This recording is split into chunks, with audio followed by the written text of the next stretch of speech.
Bueno, muy bien, vamos a empezar la clase de la tarde de hoy, avanzando sobre algunas nociones preliminares que hacen falta para establecer el primer principio de la termodinámica. Uno de estos elementos es el concepto de trabajo de compresión.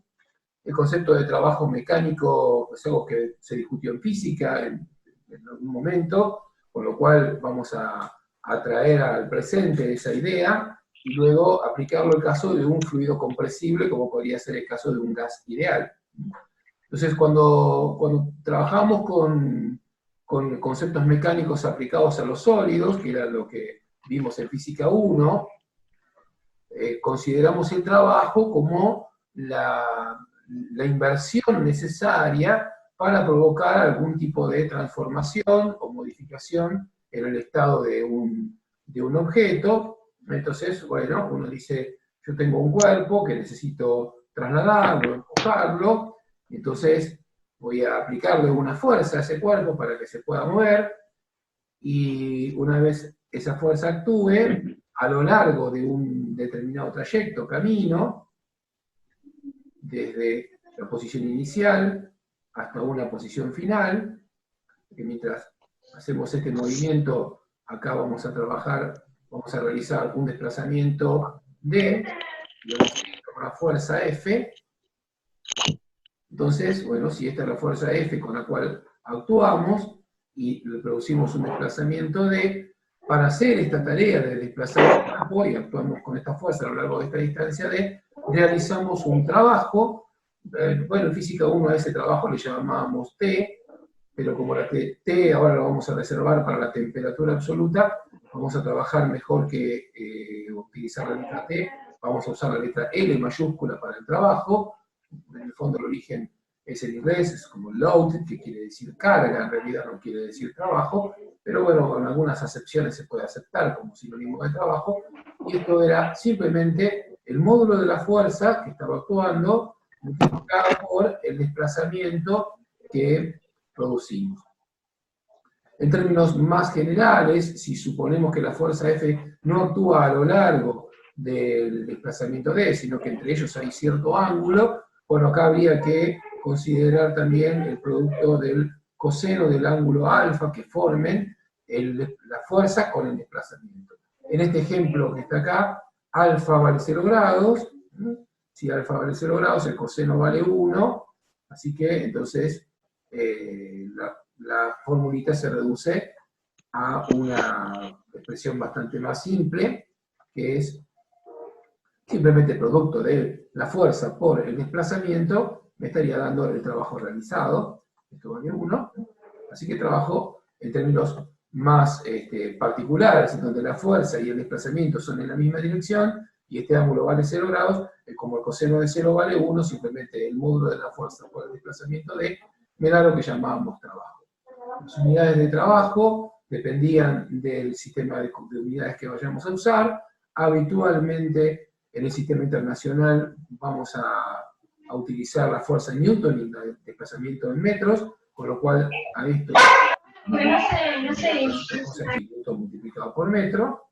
Y en otros sistemas de unidades podría ser también el kilográmetro, que no es otra cosa que el kilogramo fuerza multiplicado por metro. Esto es en el sistema técnico. Y en el sistema CGS, si bien son unidades muy pequeñas y en la mayoría de las aplicaciones técnicas estas unidades no son útiles, de todas maneras existen como tal. El nombre es erg o ergio, y no es otra cosa que DINA multiplicado por centímetro, o sea, las fuerzas están medidas en dinas, que es una unidad de fuerza muy pequeña, y el desplazamiento lo medimos en centímetros, que también es muy pequeño, y obviamente vamos a tener la unidad que corresponda al sistema CGS. Las equivalencias, las pongo acá, así las podemos operar. El kilográmetro es igual a 9,8 joules, y estos son 980.000 no, es 9,8 por 10 a la séptima, vamos a escribirlo en notación científica porque es más breve.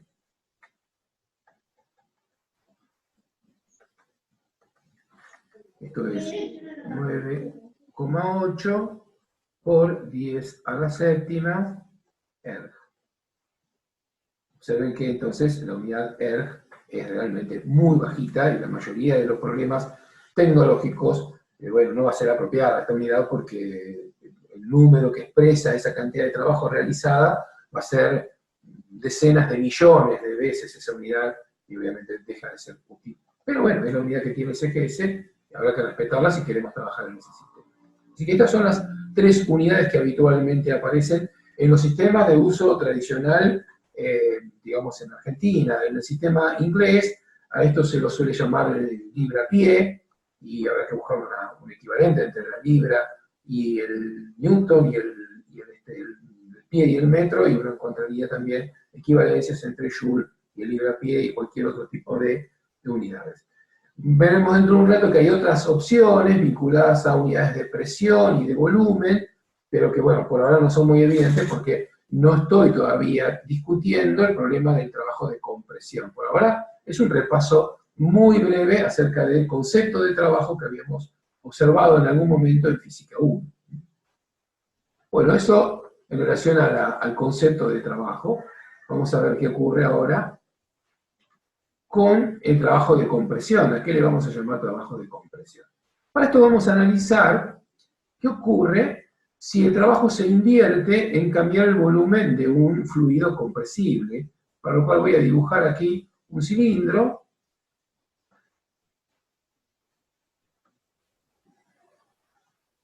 con un émbolo.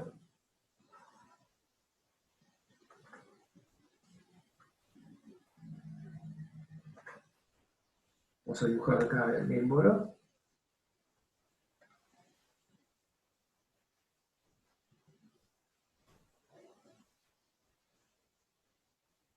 Algo que puedo movilizar a gusto. Y entonces vamos a realizar acá un trabajo para producir la compresión, sencillamente aplicando acá una fuerza, F.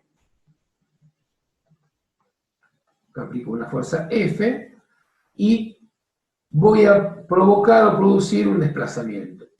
Lo que va a ocurrir es que en la medida que atrapemos acá un gas, puede hacerse también con un líquido siempre y cuando considere que ese líquido no es ideal y que admite que se le modifique su volumen. Los gases reales, los líquidos reales, perdón, son compresibles, tienen una compresibilidad muy baja, o sea, conservan bastante bien su volumen, pero si uno los somete a presiones suficientemente altas, el volumen ese finalmente va a cambiar, pero la forma más fácil de verlo es para un gas, porque el gas es muy susceptible al cambio de volumen, así que vamos a suponer que tengo un gas, por ahora lo voy a considerar un gas ideal. Recuerden que el gas ideal es aquel que cumple con las leyes de los gases ideales, ley de Broglie-Mariotte, ley de Charles y Gay-Lussac, son las cosas que discutimos en la clase anterior. Entonces, ¿qué es lo que va a ocurrir? El gas está sometido a presión, de modo que esa presión va a estar actuando en todas direcciones, en particular va a actuar también contra la cara interna del émbolo, en todas direcciones va a estar actuando esa presión, en dirección radial también, acá también va a estar actuando la presión, e inclusive, por supuesto que en el fondo del cilindro también, en todas direcciones está actuando la presión, y entonces acá, en donde actúa la presión P, esa presión tiene que ser tal que equilibre la acción de esta fuerza distribuida dividido el área, de manera que la presión P que está sometido el gas no es otra cosa que la fuerza neta que actúa sobre el émbolo dividido el área del émbolo, o sea, fuerza dividido área es presión, y acá hay un equilibrio, es decir, esta presión que el gas está recibiendo y que está ejerciendo en realidad contra todas las paredes del recipiente que lo contiene, incluyendo el émbolo, tiende a que el émbolo se expanda y se desplace, y esta fuerza F es la que lo contiene, y por supuesto que hay un equilibrio en el émbolo, de modo que la presión interna no es otra cosa que la fuerza que apliquemos acá, dividido el área de la sección transversal que tiene el émbolo, que tiene un área A. Bueno, el cociente entre esas dos cosas me dará la presión P. Esta presión P, estoy pensándola como una presión absoluta, con lo cual en esta fuerza que actúa aquí, debo considerar no solamente la que hago con el elemento mecánico que sostiene el vástago del émbolo, sino además la presión atmosférica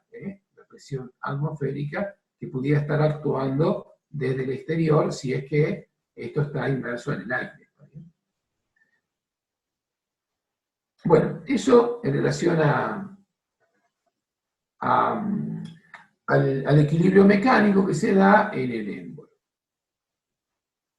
El tema es que, a diferencia de lo que ocurría con el problema de trabajo que discutimos hace un ratito, en la medida que uno va desplazando el cilindro y va ejecutando la compresión, esto se mueve en esta dirección y hasta acá se produce el desplazamiento,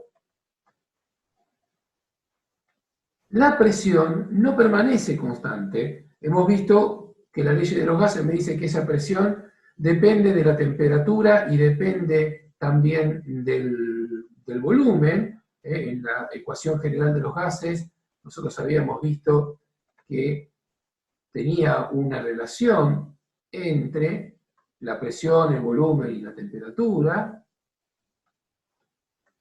Por lo tanto, si yo despejo la presión como el número de moles por la constante R, por la temperatura absoluta, dividido el volumen, a una temperatura constante, bueno, obviamente, en la medida que voy comprimiendo y haciendo que el volumen se modifique porque hago este desplazamiento, tengan en cuenta que la sección transversal es siempre la misma, la presión va a ir cambiando. Esto significa entonces que esta fuerza que yo necesito para mantener el equilibrio del pistón no es constante, sino que va a depender del nivel de avance que podamos manejar o que podamos realizar.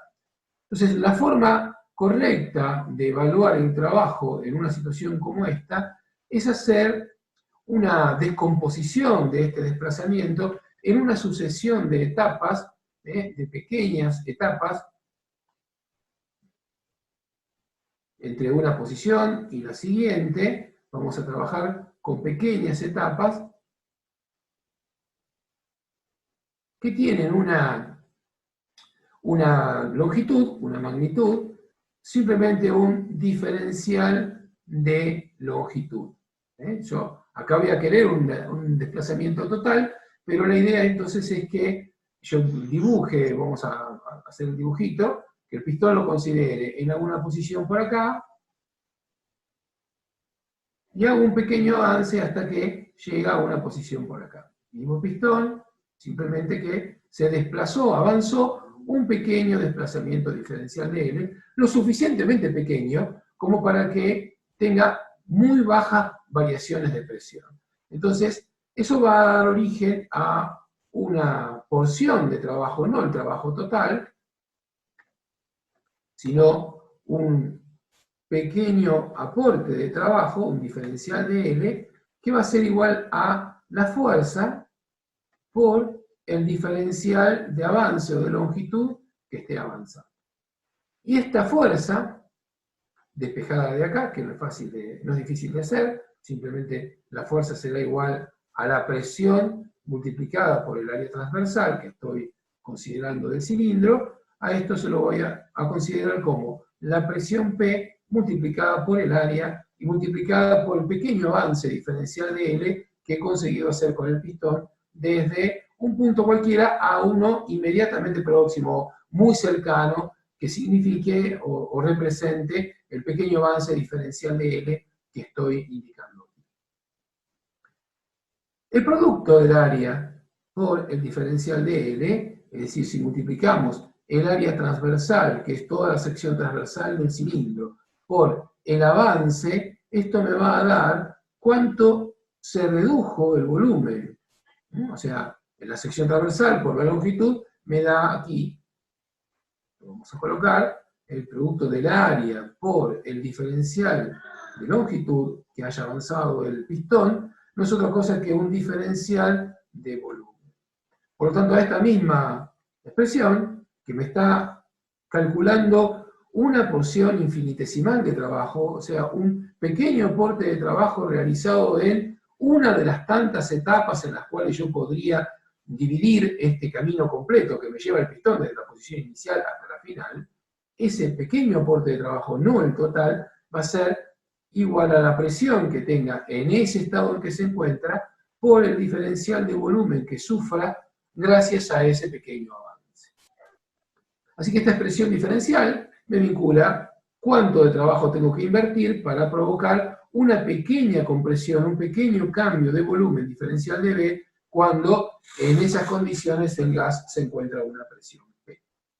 Si quiero calcular el trabajo total, lo que debería hacer es sumar todas estas contribuciones, que implica todas las etapas posibles, por supuesto, infinitamente pequeñas, pero serán infinitamente numerosas, de tal manera de poder contar en modo continuo todo este proceso de compresión. Eso matemáticamente no es otra cosa que la integral entre el volumen 1 y el volumen 2, o sea, entre el volumen inicial y el volumen final, de la presión que esté soportando el gas en cada etapa por el diferencial de volumen que corresponda a cada uno de esos pequeños avances. Esta expresión es de validez general, independientemente del comportamiento termodinámico del gas, independientemente de qué relación haya entre la presión y el volumen. Si es posible calcular esta integral, tendríamos una forma de calcular cuánto trabajo hacemos para producir la compresión del sistema gaseoso, entre un volumen inicial V1 y un volumen final V2. Vamos a aplicar esta expresión para algunos casos particulares, especialmente las transformaciones que hemos discutido en las leyes de los gases, ley de Boyle-Mariotti, ley de Charles y Gay-Lussac. Bueno, para ver qué expresión general encontramos para cuando el trabajo se realiza contra un gas que está obedeciendo alguna de esas leyes. Les recuerdo que esas leyes implicaban considerar la dependencia recíproca que había entre dos de las variables de estado, considerando la tercera constante. Las variables de estado son presión, volumen y temperatura, y entonces, bueno, en el caso de Boyle-Mariotti consideramos la temperatura constante, veíamos qué relación hay entre P y B. En el caso de la ley de Charles consideramos la presión constante, veíamos la relación que hay entre B y T, y en la de Gay-Lussac, qué pasaba cuando el volumen era constante y veíamos la relación entre P y T. Bueno, vamos a ver qué ocurre en cada una de ellas para poder encontrar una fórmula final para esta expresión integral. Si no establecemos ningún tipo de transformación en particular, ocurre que esta integral no es ejecutable. O sea, yo necesito saber cómo varía P con B o B con P, qué relación hay entre P y B para poder realizar la integral. Esto tiene un formato y una expresión genérica, termodinámicamente correcta, pero operativamente, desde el punto de vista matemático, inconclusa. Hasta que no diga cómo varía P con B o B con P, no puedo establecer cuál es el valor numérico o la expresión general que me permita calcular esa integral. Más allá de la transformación concreta que vamos a estudiar, vamos a buscar una representación geométrica en el plano presión-volumen. Recuerdan que eso era el diagrama de Clapeyron, en donde uno representa en un sistema de ejes las coordenadas termodinámicas, en este caso el volumen y la presión. No son coordenadas de posición en X y en Y, sino que una expresa la variable volumen y la otra expresa la variable presión que pueda tener el gas, y por supuesto que un punto de este plano representaba un estado posible. Entonces, si yo estoy ejecutando esta compresión, voy a dibujar acá abajo una réplica de lo que sería el cilindro.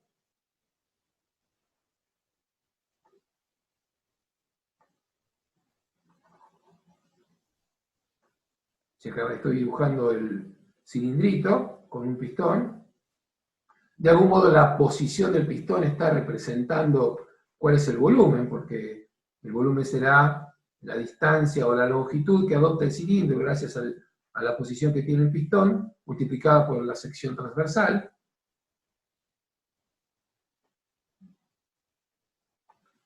Así que entonces, dependiendo de dónde pare el pistón, yo tendré volúmenes diferentes. En la medida que voy moviendo el pistón, la presión toma valores distintos, con lo cual pues, lo puedo identificar. Entonces, que acá, en esta posición, voy a tener B1, y que por tal vez el pistón, si ya está en esta posición final, tendré B2. Y entre esos dos estados, entre este B1 y un valor B2 que puede estar por acá, que corresponde al pistón ubicado en esa posición ahora, o sea, el pistón está acá.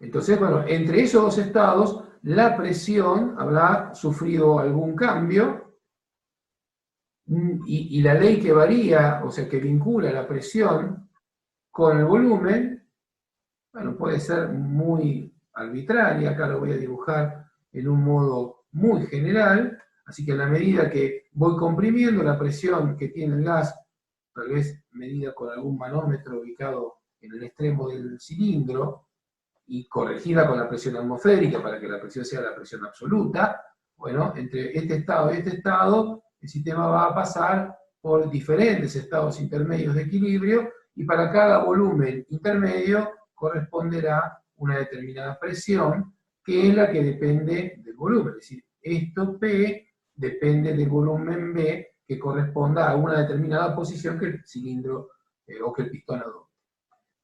Esta cantidad, P por diferencial de B, no es otra cosa que multiplicar ese valor de presión por el pequeño cambio de volumen que haya sufrido, o sea, esto que está acá sería el diferencial de B, un pequeño cambio de volumen que corresponde a un pequeño desplazamiento del cilindro, y el producto de ambas será base por altura, de manera que no es otra cosa que el área atrapada en este pequeño segmento rectangular que tiene como base el diferencial de B y como altura a P.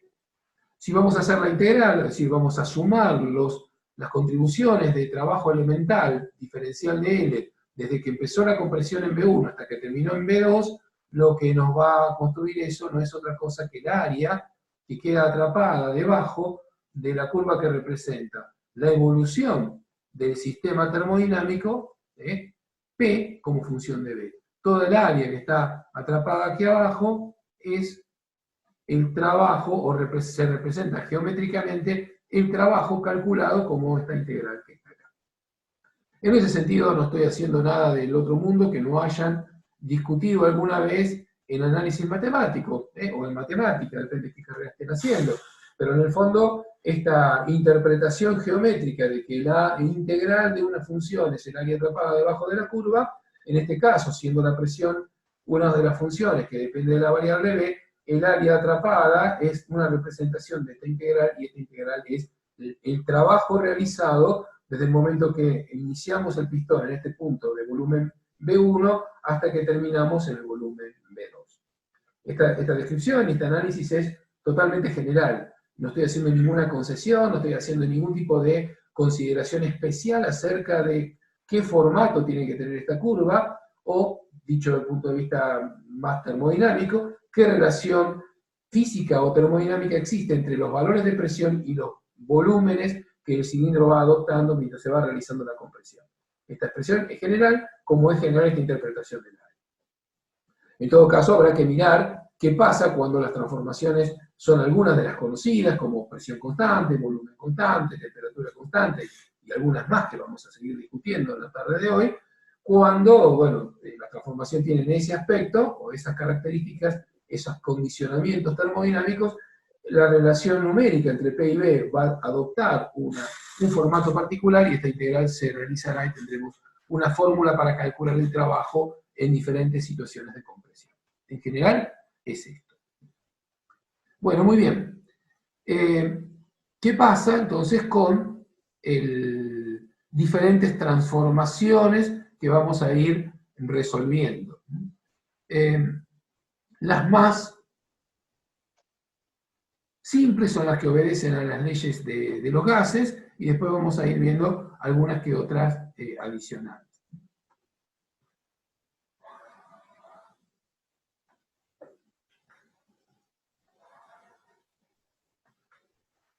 Este dibujito sigue siendo útil, así que lo vamos a dejar.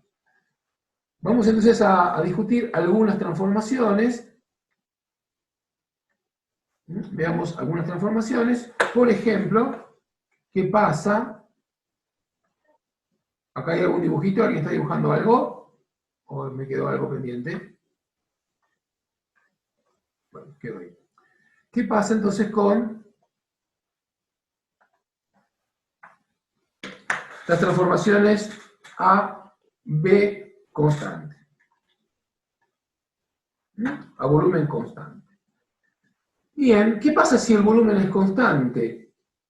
Bueno, termodinámicamente lo que va a ocurrir es que en realidad no hay ninguna compresión, es decir, se está produciendo intentando calcular el trabajo de un pistón que en el fondo está quieto, porque para mantener el volumen constante el pistón no se tiene que mover, por lo tanto el trabajo debería ser cero. O sea, todos los diferenciales de B son nulos y la integral va a ser cero. Así que una forma muy matemática de ver lo mismo es decir que si el trabajo se calcula a través de la integral entre B1 y B2 de P diferencial de B, que esto es la general, pero el volumen es constante, obviamente esto es la integral entre B1 y B1, porque es el mismo volumen de P diferencial de B, y esto es C. Cualquier integral que realicen de cualquier función entre límites que el superior y el inferior son iguales, el resultado es nulo, porque en realidad no hay ningún avance, no hay ningún tipo de incremento diferencial de B, no importa cuánto valga la presión, son los diferenciales de B igual a cero, así que la integral sea nula. Así que cuando el volumen es constante, el trabajo es cero. Esto significa termodinámicamente que para que el volumen sea constante no tiene que haber compresión, en el fondo la compresión no se va a producir y por lo tanto no hay trabajo de compresión. Así que el volumen constante es cero. Si lo queremos ver en el diagrama de Clapeyron, bueno, eso es bastante claro también. Si tenemos un diagrama presión-volumen tradicional, esto es el volumen, esto es la presión, y el sistema evoluciona de manera que la presión es constante, pero que el volumen es constante, los estados del sistema pueden tener cambios de presión, por ejemplo, manteniendo volumen constante, en el fondo estoy hablando de la ley de Charles, la ley de Gay-Lussac, perdón, entonces el volumen es constante, pero observen que si busco acá una área atrapada debajo de la recta, no hay ninguna, porque esto proyecta exactamente en un punto, así que no hay área acá abajo. Acá proyecta en un punto, tenemos el área atrapada igual a 0,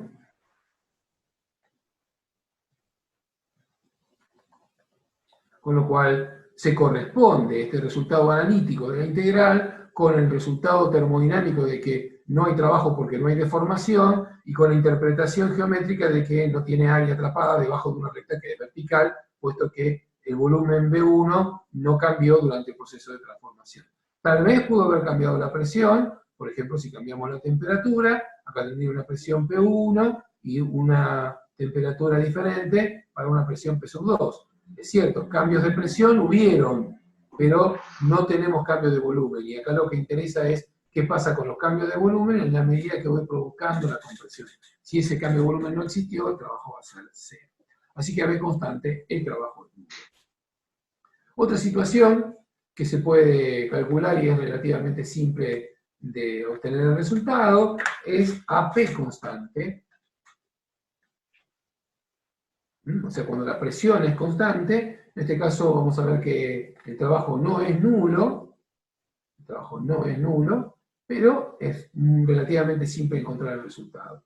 El trabajo habíamos dicho que en general se puede calcular como la integral entre volumen B1 y B2 de P por diferencial de B, pero bueno, justamente si estoy diciendo que P es constante, P podría sacarse de la integral, como en toda integral, en donde efectivamente hay una constante delante como parte de la función, y esto es la integral entre B1 y B2, de diferencial de B, La integral de un diferencial es la misma variable, así que esto es P multiplicado por B y aplicando Barrow entre B1 y B2, me daría que el trabajo de compresión manteniendo la presión constante es el valor de la presión multiplicado por el volumen B2 menos el volumen B1. Así. Porque aplican Barrow acá, recuerden que la regla de Barrow dice que una vez encontrada la primitiva de la función, lo evalúan en el límite superior, B evaluado en B2 es B2, lo evalúan en el límite inferior, B evaluado en B1 es B1, y restan los resultados. O sea que deberíamos encontrar esta expresión para el trabajo calculado a presión constante, o sea, es P por B2 menos B1. Para gases ideales,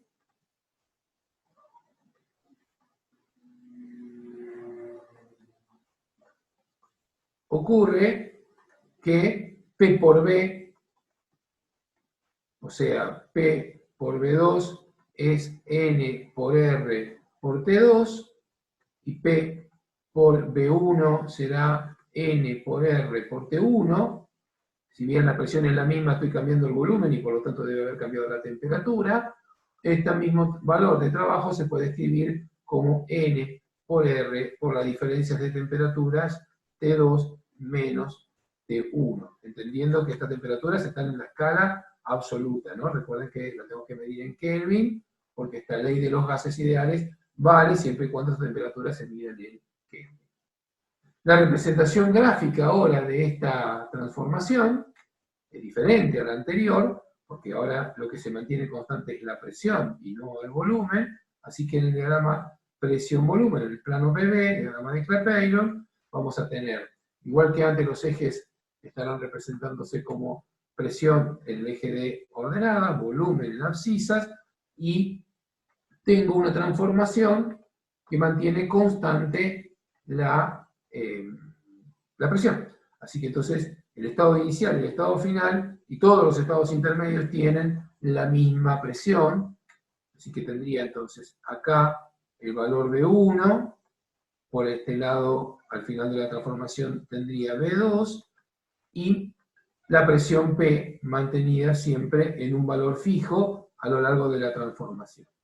Como dijimos en términos generales, el área atrapada debajo de la transformación representa el trabajo, esto representa el trabajo, y observen que la forma que tiene esa figura es precisamente un rectángulo, cuya altura es P y cuya base es B2 menos B1, o sea que el área va a ser justamente P, que es la altura, por la diferencia de volúmenes B2 menos B1, en este caso, si quiero el valor absoluto me da B1 menos B2, acá tendré que discutir algo acerca de los signos, ya veremos cómo se considera esa situación, pero en principio este trabajo es negativo si voy en esta dirección, porque el volumen se achicó, y entonces el volumen B2 es más chico que el volumen B1, y cuando hago estas cuentas me da un valor negativo. Entendamos que el área se asocia al valor de una integral, pero no en términos de una superficie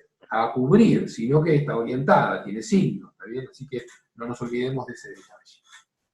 Bueno, entonces, volvemos a encontrarnos, tanto en el caso de volumen constante como de P constante, que el área que podamos atrapar debajo de la transformación coincide, corresponde, no por azar, sino porque existe esa correlación con el valor de la integral que en el fondo en este caso nos ofrece el resultado del trabajo requerido para hacer la compresión. En este caso es nulo porque la compresión en el fondo no existe, en este caso tiene una expresión analítica muy simple que no es más que P por el cambio de volumen, o si lo queremos poner en función de los cambios de temperatura, será N por R por T2 menos T1.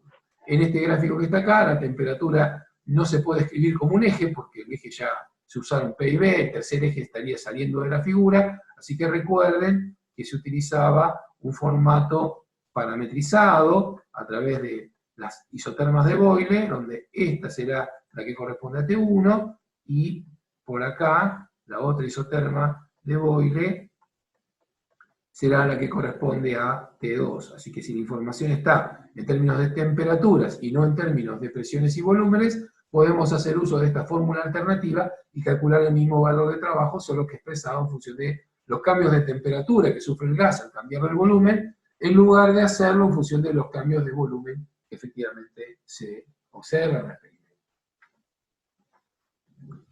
Bueno, muy bien. ¿Hasta acá alguna consulta, pregunta?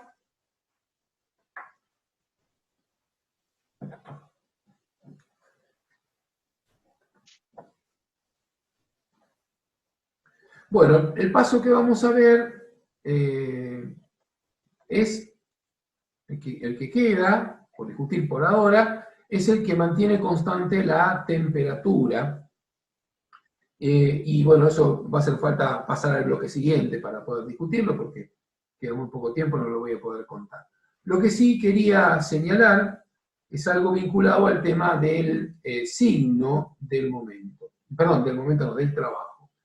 Cuando producimos una compresión, como en este caso, el trabajo que nosotros hacemos, que el sistema está recibiendo, lo tenemos que hacer nosotros. No es un trabajo disponible, no es un trabajo que el gas nos entregue como algo útil para nosotros, sino que es una demanda de trabajo que tenemos que invertir, o sea que debemos ceder, que de algún modo vamos a perder para que efectivamente la compresión se pueda realizar.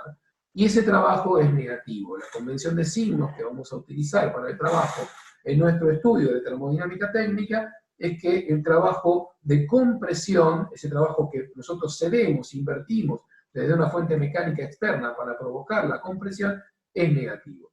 Si el trabajo de expansión, o sea que es el gas el que al expandirse nos realiza trabajo a nosotros y tal vez nos resulte útil, como ocurre en la mayoría de los motores, en ese caso el trabajo será positivo. Así que los trabajos de compresión son negativos, los trabajos de expansión son positivos. Observen que en este último ejemplo que vimos acá, en donde parto de un volumen B1 grande y termino en un volumen B2 menor, el trabajo me dio negativo y efectivamente realicé una compresión.